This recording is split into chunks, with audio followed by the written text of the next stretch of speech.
श्री नारद जी ने अपना चरित्र व्यास भगवान को सुनाया कि मैं दासी पुत्र था और मेरी माँ उन ब्रह्म ऋषियों के घर में दासी की सेवा करती थी।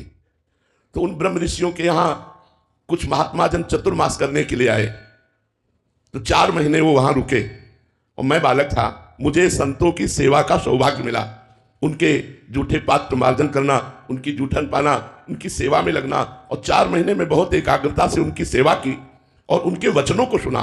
तो मेरे मन में भगवान का आकर्षण पैदा हो गया और ये लगने लगा कि मैं भगवान को कब प्राप्त करूं।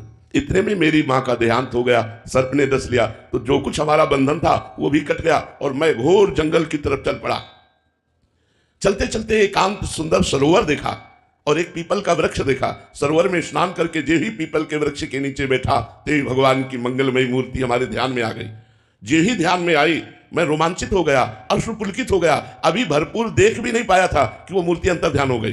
अब मैं रोने लगा, विलाप करने लगा जंगल में। तो आकाशवाणी हुई, अय बालक, अधकचरे योगियों को मेरा साक्षात्कार नहीं होता, इसलिए मैं साक्षात तो तुम्हारे सामने आ नहीं सकता। मैंने ध्यान में तुम्हें आकर्षित किया, अब तुम भजन करके शरीर पूरा करो, अगले जन्म में तुम हमारे निजी पार्षद होगे। तो वही देवर्षि नारद जी कहते, फिर मैं भगवान के उसी रूप का चिंतन करते हुए पूरा जीवन व्यतीत किया और अगला जन्म देवर्षि नारद के रूप में हुआ। तो अब तो जब भगवान को पुकारते हैं तो भगवान सामने प्रकट हो जाते हैं। तो जैसे माया जीव को आकर्षित करती है, ऐसे भगवान भक्त को आकर्षित करते हैं। वो आकर्षित करके परम पद पर ले जाने तक का कार्य भगवान ही करते हैं। वो संत रूप से, गुरु रूप से, शास्त्र रूप से, हृदय की अनुभूतियों के रूप में भगवान ही आकर्षित करते हैं।